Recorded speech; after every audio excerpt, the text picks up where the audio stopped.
Minimize that. Okay, welcome everybody. I'm here with Kirsty Davies from Surfers Against Sewage. Kirsty, I'll just let you introduce yourself and your role and your expertise. Yes, so hi Hannah, hi everyone else. I'm Kirsty, as Hannah mentioned. My role at Surfers Against Sewage is to support communities to apply for bathing water designation at inland locations. My role is a community water quality officer. This role is a brand new role at SAS, so I started earlier this year. And we're working with communities across the UK. SAS are demanding 200 bathing waters designated by 2030, so hence my role to support communities in applying. As we've seen lots of communities have interest themselves and take action. The local government aren't doing as we want them to in terms of focusing their attention on inland waterways and giving our inland locations the monitoring and the regulations that they need to improve water quality. So that's why we're seeing more communities taking action themselves and making applications. Brilliant. Yeah, so Friends of the Dark came about from our concern locally around people beginning to not see as many fish in the water. And then there was a huge amount of energy came together in the summer because we had hundreds and hundreds of people getting ill from swimming in the water. Is this something that you've seen in other areas? We have, yeah. We released our water quality report last month, and they were kind of typical stories, unfortunately, of lots of people inland and coastal locations getting sick. And we know from bathing water designations at coastal locations, at least the water quality is monitored because there's an obligation from the Environment Agency or other regulator, depending on where you are in the country, in the UK, but the EA, the Environment Agency, monitor the water quality if a site is designated. So that's one of the really important things of designation, is a site is designated. But unfortunately, because a lot of inland locations are designated, there's only 2 rivers at the moment. We see people getting sick, and we're kind of, haven't got that data behind it to find out specifically how bad the water quality is, so people can't make their own judgments and assessment when they're using inland waters. Can you talk us through a little bit how, because obviously this in my experience this hasn't been the case every year. So what's happening that the infrastructure is getting overloaded, or what's happening to result in our worsening water quality for our rivers? Yes, so there's water companies are continuing to discharge sewage, untreated sewage, into our waterways, and I think we're seeing more of it inland because people are tending to use more swimmers are using their inland locations. Especially during COVID, we saw more and more people using their inland waterways to swim. So that's good. There's more people using them, but yeah, so the infrastructure is still, in a poor state. Water companies are continuing to prioritise dividends and bonuses to their shareholders and kind of senior members of staff. So that's why I think it's probably always been an issue, but we're kind of, I think it's more and more people are realising, creating the awareness. People like SAS, Surfers Against Sewage, are creating that awareness from an inland perspective, as well as lots of the organisations doing similar to educate, I suppose, people that it's absolutely an issue, that people don't realise their rivers are being treated like open sewers in some cases. Wow, yeah. And I guess the other element to highlight here is the other impact of that. So if we have a lot of house building, and then the actual water treatment centre isn't sufficient to process the volume of sewage, then it literally just overspills and goes straight into the river. Yeah, exactly. So in terms of planning, when there's planning permissions, that is a vital part of any kind of increase in housing. We need to see an increase in the capacity for sewage treatment works, which isn't always improved. It's not always increased to then to kind of provide that additional treatment required from all those additional houses. And can you just highlight for us where else we've got pollution coming into the river from? Because I think it's important to have a whole view of what's happening here. Yeah, the other source is agricultural waste. So when it rains, heavy rainfall washes the runoff from agricultural, it's like slurry, that kind of thing, into the rivers, and they tend to create phosphates and nitrates that create things like blue-green algae. You might see that kind of thing. That in some cases that can happen. But yeah, and road runoff is another source of sewage of pollution into our inland and coastal locations as well as sewage from water companies. Yeah, and I guess in this area we have got some industry that, where the pollutants come straight out into the river. Exactly. Yeah, exactly.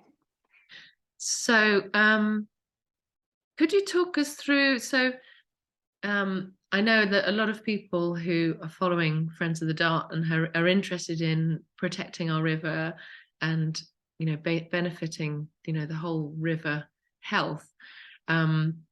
They might have heard about bathing water designation and have an idea of what that means. But I know for myself, as I've looked into it in more detail, and the requirements to have an area designated as a bathing spot, and the actual implications of what that means. It'd be really helpful if you could highlight that for us. Yeah, so once the site is designated, so there's a process that's required. An application is made to DEFRA in England. So DEFRA have assessment criteria that they require around a large number of users, so a large number of swimmers or paddlers or dippers. So they only count people actually swimming rather than people kayaking, paddleboarding and things. So DEFRA also require there's facilities at the site as well, things like parking or toilets. And they also need support from the landowner and local authority as well as part of the application process. Once the site then is designated, DEFRA made that decision, and things then kick into place. So bathing water designation isn't a overnight sort of quick win in terms of improving water quality overnight. It's a mechanism to improve water quality. I think that's important to remember. Mm-hmm. So the Environment Agency then have an obligation, once designated, to test the water quality during the bathing season. So that's the 15th of May to the 30th of September. So they'll test approximately weekly during that time, so 20 times a year within that sort of condensed period. They'll test for 2 types of bacteria, E. coli and enterococci. And it's those then results that give that bathing site a classification at the end of that bathing season. So usually in November time of that year, a bathing designated site will get a classification of excellent, good, sufficient, or poor, depending on the calculation of the water quality sampling over that period. Other things that happen is that the local authority need to provide signage. This is all in the bathing water regulations. This is all kind of stated as an obligation. So the local authority put a sign up to say this site's now a bathing site, and then also displays the classification as well as sources of pollution as well in that signage. Also as well, when there's been a pollution incident in that area, if the Environment Agency are obliged to put a sign up to say, we advise against bathing today because of it's likely to be poor water quality. And those pollution incidents are kind of things like, heavy rainfall, that kind of thing, or things related that could cause an issue from that. Then the big kind of thing around making improvements, which is obviously a really important part of getting designation, is that if a site gets a poor classification, the Environment Agency are obliged to look into the sources of pollution to either reduce, remove, or eliminate the source of pollution. This is what then improves water quality year on year. There's also an obligation then to identify water quality issues if their sites are receiving less than excellent as a classification. So there's those sorts of obligations, like legal obligations, then to ensure polluters are held to account. So if it's the sewage treatment works that is providing the source of pollution, then there's an obligation to hold that polluter to account as part of the. So what would that actually look like? So let's say we decide to, after consulting our community, we decide that that's something we want to go ahead with. and we discover that there's a particular pollutant in the river that's coming from sewage, what's the actual implications for the water company?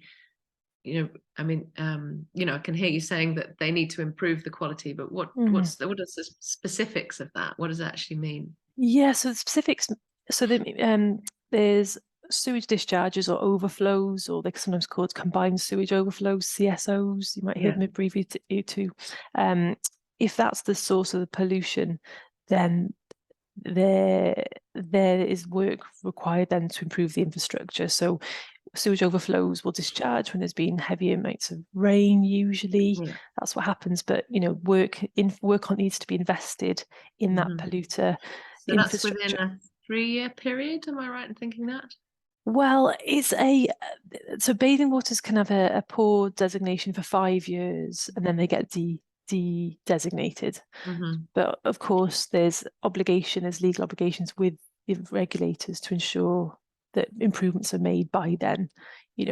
And that's like charities like us campaigning to ensure that there are improvements to bathing waters that are receiving poor classifications, that we campaign for those sorts of things by lobbying the government and MPs. So one of the things that I'm aware of that people could get involved with at this point is writing to the MP about the extension of the bathing water testing period, which at the moment you mentioned is May to September, but there is a discussion ongoing about whether that should be year round, and that obviously would have a huge impact. Yeah, absolutely. So we know water users use our inland locations as well as our coastal locations all year. Surfers, swimmers, paddleboarders, just testing for the 20 weeks a year. It's just a snapshot of data. And Surface Sewage, we're campaigning for an overhaul in the testing regime to not only test for a longer testing period all year round, that's real time. So not just that spot check at one location, but kind of real time testing when there has been heavy rainfall. We want to see that that's taken into account, those sorts of change in water quality levels, but also testing for other kind of chemicals, nutrients, phosphates as well. So things like testing for phosphates and nitrates is something we're also demanding in terms of the government reviewing that. But again, the action that people can take is contacting their MPs to kind of make that change, because it's a regulation level. Yeah, brilliant. Yeah, and I know, Friends of the Dart are also on that. We're seeing bathing water designation is a very small piece of the puzzle, but what we, in the bigger picture, what we want is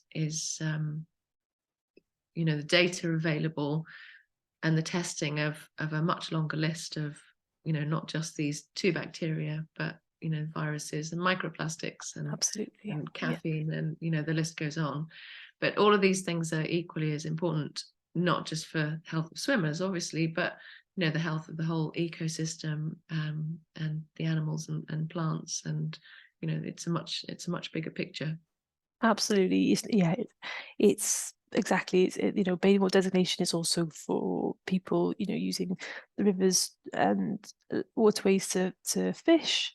I think for anglers, having an ecosystem that's monitored to protect it and to make improvements is just important for people actually swimming as well. So it's a kind of across the board, any water users, anyone that has a passion for walking next to the river, it's a really good thing to get involved in to ensure our inland waters are monitored.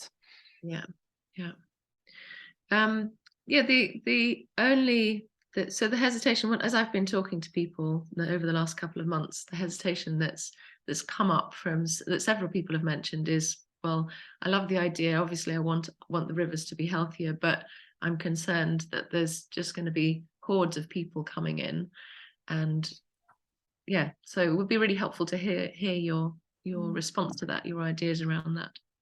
Yeah, and bathing water designation isn't used as a promotional tool, isn't used to to promote the location to attract more visitors, because with or without designation, we know people will use the sites, and designation doesn't mean that the water is safe to use either. I think that's probably a thing to remember. We need to remember that when the designation is achieved, water quality is actually taken into account at that time. So it's not a green light to say, yeah, the water is, excellent standard. But yeah, people obviously will use the river at your location with or without designation, and we expect that to continue once it's designated the same groups of people. It's not kind of a beacon for a new tourist attraction or anything like that. It's just, it's a water quality mechanism. It's a tool to ensure the water is tested and then to make improvements where needed. And to hold the polluters to account. Absolutely, yes. Great, that's so helpful. Are there any other, I mean, I know you've been working with other groups who've been on this process. What other hesitations have you come across? I think the hesitations is around things like landowner and local authority support is really important. So it's really important to deal with those initial conversations quite sensitively and kind of understand maybe where those kind of reservations might be coming from a landowner or local authority's perspective, and the benefits, encouraging them to the benefits of this, the bathing water designation to their stretch of water and what it means to them as a landowner or local authority, but as well as the human health of their people using that stretch of river, as well as the improvements to the ecosystem. So I think that seems to be a reservation from the communities that are in the process of applying or have applied. Again, so Surfers Against Sewage, that's what we're working with various other organisations to help support and reassure those concerned parties that it's a good thing, it's a positive thing, and it's just a change solely relating to water quality monitoring. Nothing else changes from that site. There's nothing, no more liability. It's solely to do with water quality. And I think from the time that, a year and a half ago when we first started looking at the details of what you need to make an application, it was something like a record of 8,000 people in 20 days. And that's since changed, hasn't it? The kind of parameters around that are quite different. Exactly. So they definitely require a large number of users to use the site, and they don't put a number on it. They just sort of state a large number, and it's relative to the size of the waterway as well. So the stretch of water you're applying for, if it's 100 meters or 200 meters, they sort of take that sort of thing into account on their website. But yeah, we've also created a toolkit as well. So I think that helps create. I think if the concern is like making sure people, it's a community effort. It's a lot. People. It's quite a lot of work to do for a couple of people in the community. Having more people on board to volunteer to help count the number of water users is really important as well. I think that's the thing I couldn't emphasize enough, really. And is there an option to, because obviously we're looking at source to sea when we're talking about the Dart, we're not just talking about a specific spot. Once we if we go ahead with it, if we have designation for one spot, can we then apply for multiple spots along the river? Absolutely. If there's an access point and there's facilities and a large number of users at multiple sites in the Dart, then absolutely multiple applications can be made. Well, I think that's so helpful. Thank you so much. No problem. And the plan is to have a question and answers call in the new year with you that people can jump on live, and we can just have a more open discussion and answer anybody's questions. So sounds good. We'll keep you posted about that. I look forward to meeting you all.